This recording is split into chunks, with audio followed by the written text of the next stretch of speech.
gusto kong pakita sa inyo yung DIY ko sa hub ko. Ayan, no? Ayan.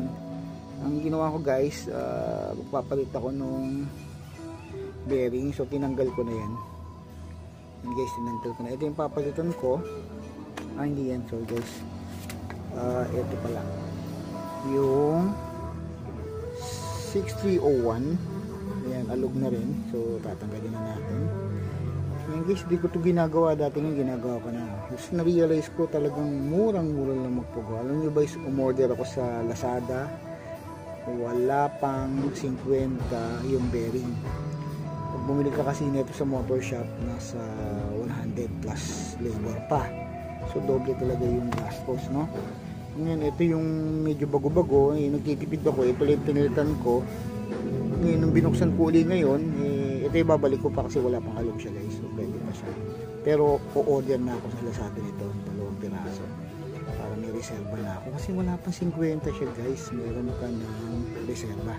Okay guys, ito na. Ito yung issue nito. Yan lang naman yung bearing. Ito, alog na.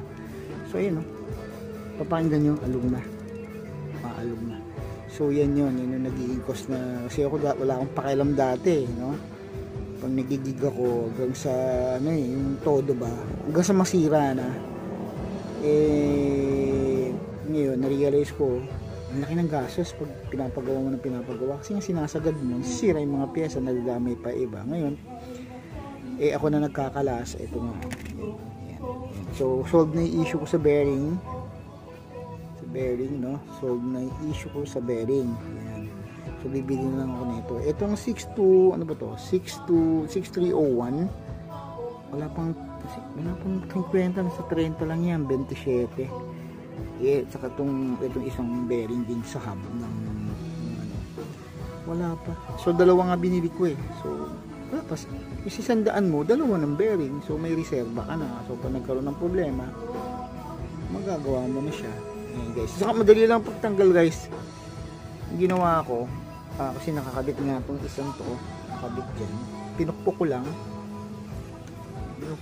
ito kasi may palaman yan may palaman sa loob. Ayan ito, para makita nyo may palaman yan, yan yung palaman niya. So tatanggalin mo lang yan. Ang ginawa ko, tinanggal ko na yung dalawa para malinisan siya. Yan guys, no? Yan ang ginawa ko. So wala na, nakalis na ako ng labor, ako lang gagawa. So ang gastos ko sa buong gulong yung kitin ko parang wala pang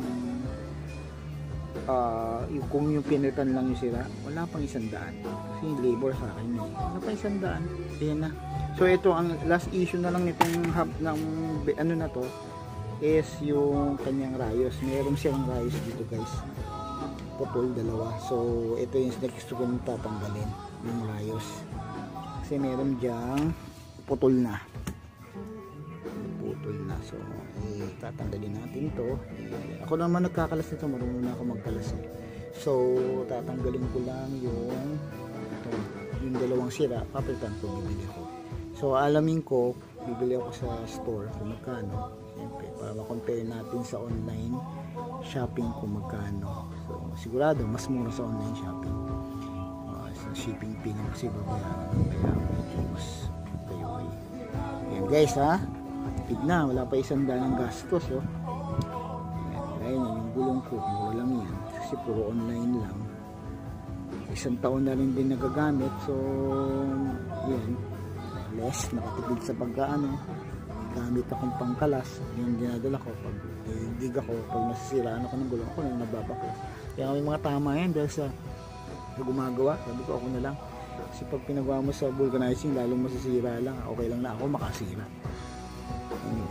Yan guys. Ito na. Ito yung ating vlog. Okay, susunod, pakita ko rin sa inyo pag nabaklas ko na yung rayos. Okay guys, nandito na lang.